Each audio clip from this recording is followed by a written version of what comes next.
Welcome back to Super Sentai Review, episode number 106. This one discussing the first 6 episodes of the brand new Sentai I'm discussing, which is called Sensuki Bioman. Yep. Now, the thing itself is 51 episodes and a movie. It's been a while since I covered one, basically. It's been like a movie. Well, 51 episodes. Now, these are your Biomen. Yep. Which, I think this was also the very first Sentai team to pretty much have, get this, like,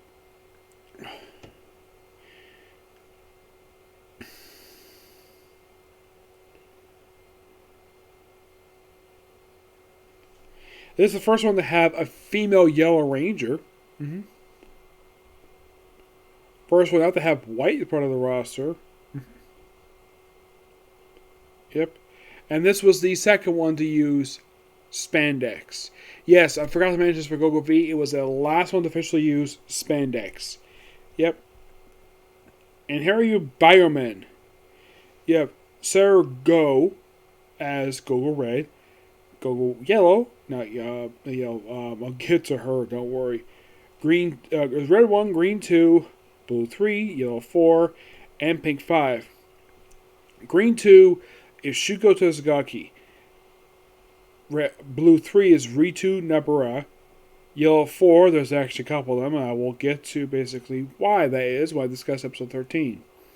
Mika Kazumi. And those of you who probably have watched this particular Sentai, please don't spoil it.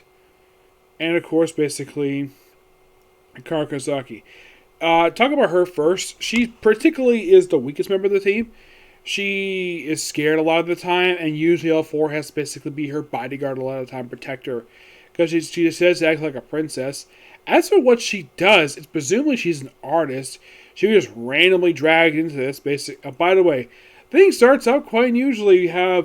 We start off with the villains of the we start off basically with the villain season, which are known as the Neo Gear Empire, which led by a guy called Dr. Man.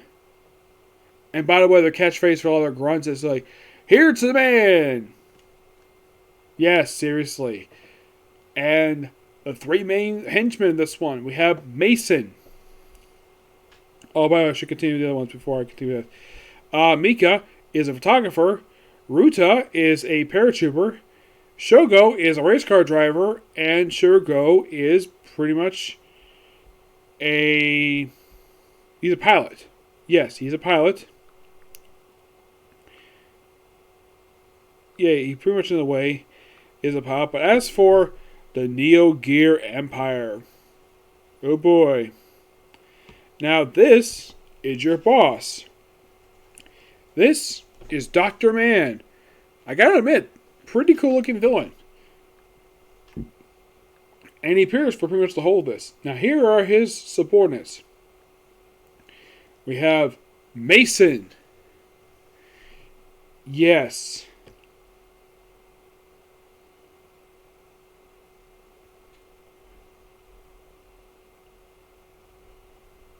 Yep, I was right. He did appear in Dense Man. He played a character called Delisisher, I think his name is. There's also Farora, who is a smoking hot woman. That's her. Her subordinate is a cat woman. Yep.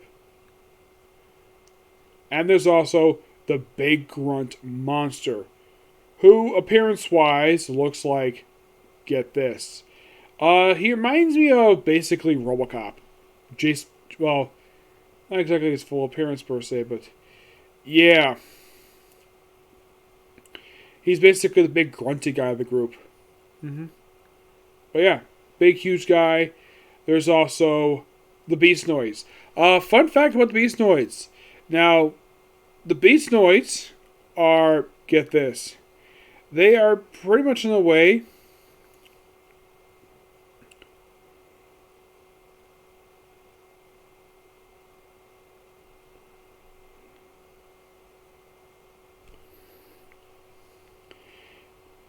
they specifically, here's basically a full appearance of the whole entire group in the very first episode. Dr. Man's in the middle. We have Fear Cat, she's the woman in the pink. Mason, Monster, who looks like RoboCop. Despite the fact RoboCop didn't come out for at least 2 years. But appearance-wise, there reminds me of a lot of RoboCop if he basically did have his helmet on. And, by the way, those robots next to him, those are the Grunts facilities. Those are the Meta-Clones. Who, by the way, do the same thing as Dark Qs. They get a chance to pose to humans. The Beastnoids, they are particularly quite unusual, is that they're a group of 5 monsters who are never destroyed the entire run. Mostly put, instead of like have Marco giant size or send another monster, they send out giant robots for them to fight. A lot of the time. The Beastoids, as they're called, you have Zooth, Major, Pesorg, which he's in like 1 or 2 things, Melser, and Aqualinger. Yep. And these are your robots, the first 6 episodes. You have Kabuto, Cornith, Devil, Gorilla, Beetle, Mummy, and Rhino. Excuse me.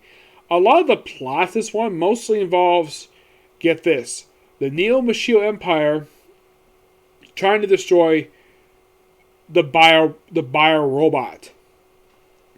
Yes, which by the way appears just part way through the episode. Normally when they have these things show up, and there's the robot for you. I gotta admit, great looking robot. Great. I love the look of this damn thing. It's combined from 2 parts. We're back to this again. Yeah, first time since some Vulcan we have a 2-part Megazord.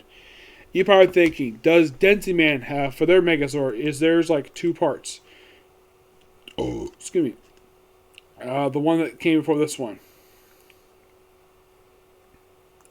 Dynaman, let's see.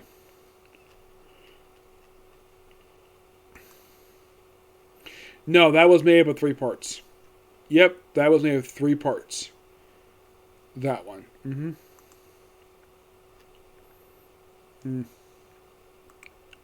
Yeah, that was made up of 3 parts.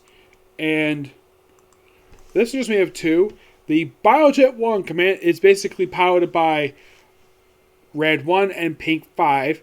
The rest of them, the other 3, are basically pulled into Biojet 2. The cockpits are quite unique. In the case of Biojet 1, it looks like an airplane cockpit. In the case of Biojet 2, it looks like a cockpit you see when it's combined Megazords. It's a good sequence. I'm glad the fact they don't trim this down in the episodes I've seen. Nope, not really. Yeah. This here is Biojet 1. Looks like a jet. Yep. Makes sense for Gogo Red, the pilot of the damn thing. Yep. And they form the Megazord, and they use multiple attacks. They don't use the same exact one every time, and they show the monsters anyways. The plot of these ones are quite weird, to say the least. Yeah. Like, the first episode.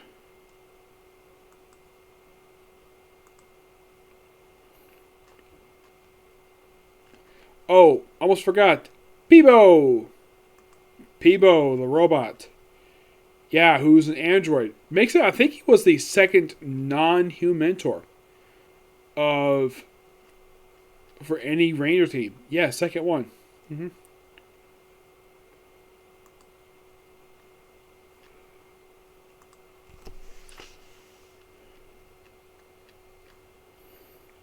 Now here's a weird fun fact about Bioman. This gave Helmut Saban the inspiration for Great Power Ranger to get this as well, because Peebo himself was using inspiration for Alpha 5. And the fact that the Ranger team itself is made with 3 guys and 2 women, that's standard for Power Rangers. Yes. Now, in the case of Gogo of Yellow 4, basically these 5 people are completely picked at random, who are infected with the bioparticles, and like, they're not shown the base yet. Note, the base does not make its debut in episode 2, which I thought that was a bit unusual. Usually, like everyone I've watched, Jelly saw the main base operations within the very first episode. This one, nope, it did not, which is kind of weird. As far as I can tell, this was the first time I've seen this happen. I don't know if it happened to Dynamite. I have not seen it yet. I'll probably watch in the future. It's on my list per se. It's not the next direct one of this one per se. No, and you might be asking, what is going to be the next one? You might ask, like, is Dynamite after this one? No, it's a different one. Dynamite comes after the very next one. Which, yes, I'm going out of order. The reason why I'm going out of order is because I really wanted to get the Bioman to finish Gogo B. That was simple the reason for it. Yep. So, they're picked. And, by the way, how the recruiter's been unusual, to say the least. Usually it's a kid or the dog, like how Bioman. This one is basically the robot just going around picking up 5 random people. And like, oh, these are the Biomen. They give them their bracelets. By the way, it's not unusual. Gogo Red is the first one to transform, obviously. Gogo Yellow is a bit hesitant because after the first battle they have, she just leaves. Runs off, does her job, and basically says, oh, can't do it without her. Nope. Can't do it without her for reasons.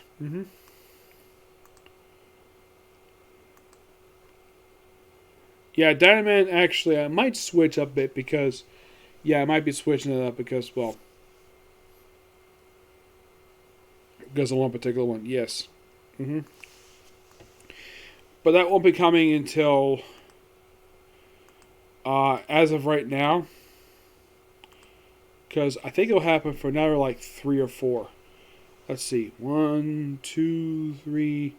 Yeah, basically, it'll be the third and next one after this one. That's when I'll do Denderman, which is the 7th one. This one's the 8th. Yes, this is the 8th ever Super Sentai, I forgot to mention. Excuse me. Released in 1984. So this one is roughly almost 40 years old. This one's 38 years old, this one. Yeah, the one coming before this one, that was basically this year. I think it was the 2 before this one. Was I think Denzime, I think that one was like 40 years old. I think it was. Actually, it was some Vulcan. Yeah. So they show the base, and by the way, their carrier in this one is called Bio Dragon, which is literally a giant car. No joke. That's seriously their carrier is that thing. And it basically opens up completely, where it's like basically like, even though it's a carrier Zord, it's like a flight aircraft carrier because it lifts off the 2 things and the thing disappears for a while. It doesn't have thing come out or at least fly out, whatever. So, a lot of these plots feel a bit random at best. Like, after the opening episode, which probably was really good, and then pretty much episode 2, they kind of explained the backstory about the Bioman, where the 5 people picked are not complete random. Apparently, they're all descendants of 5 people who were infected with the bioparticles. 500 years prior to the events of the series. And so in episode 3, by the way, in every episode they introduce one of the big 3 to the Rangers. First is Mason, have him fight them. And by the way, every time these people fail, they get punished by Dr. Man. Yep. First is Mason, then Ferrara, and then finally Monster. Yes, the big, gentle giant of them. Who kind of reminds me of, basically by appearance, by his face, reminds me of Bruno Sammartino. Yes, or maybe, not Hulk Hogan, or probably like Andre the Giant. So Monster basically is when they fight next episode. And they fight them like right away. And part of the Megazord is damaged due to, well, Green 2 leaving his equipment there, so they have to get a replacement spinner. Look up, Peebo just happened to have another one. Takes a while to get back, and eventually they fix it and destroy the monster at the very end. Now, in the case of episode 4, it's basically standard Sentai this one, having basically the grunts disguised themselves as humans for an episode. I'm like, okay, not a bad idea to earliest on, just get this out of the way. I mean, it's not a bad idea because Mason was tasked to basically make these things. And here's the weird thing. He's actually successful making mecha humans. Yeah, he's pretty successful. The thing is, Bioman, they able to defeat these things pretty easily. Like, in the unlike case of Live, which I always have a tough time battling the grunts of that one, these ones, no problem. They basically blast their way through these creatures, no problem. Yeah, it's still the robots. 5 is the invisible one. Yeah, where it's like the thing that's one like, oh, this is weird town, which apparently has got falling coins, and apparently it's all done by a monster controlled by a monster. Yes, seriously. And of course we have, get this, we have, of all people, I think it's like one of the rangers basically go and basically fight them. Of course, they defeat the monster at the very end. It's a very odd episode. And in the case of episode 6,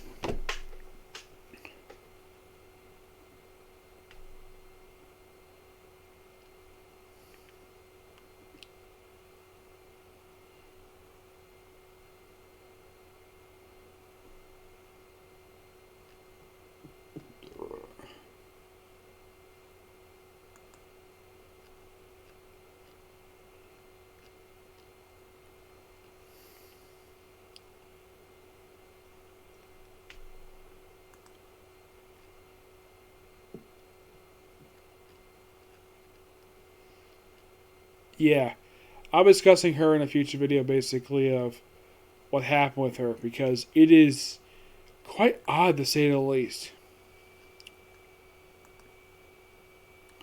So at one point, apparently the plan is like, oh, poison gas. Nope. Basically, the plan is to pin down the bio robot via Gulliver's Travels. You know, with chains wrap around, of course, they're holding down. Eventually, do gather the chains, beat the monster. But I thought the whole Gulliver Travels visual was a really cool nod to that one. It was really cool. Apparently, the whole thing in this episode is all Yellow 4's actions. This is the second one that she actually had of her own, which I thought that was interesting. Yep. So yeah, like the first one is basically the group. The second one is mostly about Go-Go Yellow. It's mostly her episode. In the case of 3, it's basically not Go-Go. It's basically Bio Green's turn mostly. In the case of 4, it is Red 1. It's his episode, surprisingly. In the case of 5, I believe this one was, I think this was Blue's episode. Yes, I think this was Blue's episode, this one. And then 6 is basically Yellow. Mm-hmm.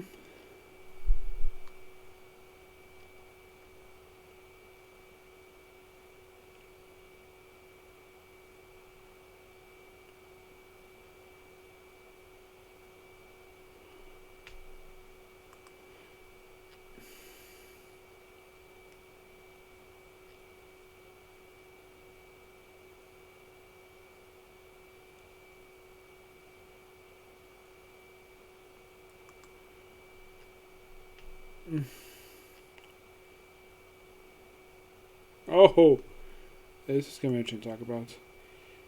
Yes, apparently episode 6 was the last physical appearance of the actors who played Yellow 4. Yes, that was her last physical appearance because a lot of time was stock footage. Yeah, but I'll talk more about that when I get to episode 13 and what happened with her because it is a bit confusing to say the least. What happened with her. I at least gotta admit, the actress at the time basically was a very beautiful woman. Yeah, beautiful woman. Heck, they had episode 2 where she plants a kiss on the cheek of Peebo for telling his backstory. Because she basically was very happy for it. Yep. Yeah, but not much else to say about these 6 episodes. They're good. Really good.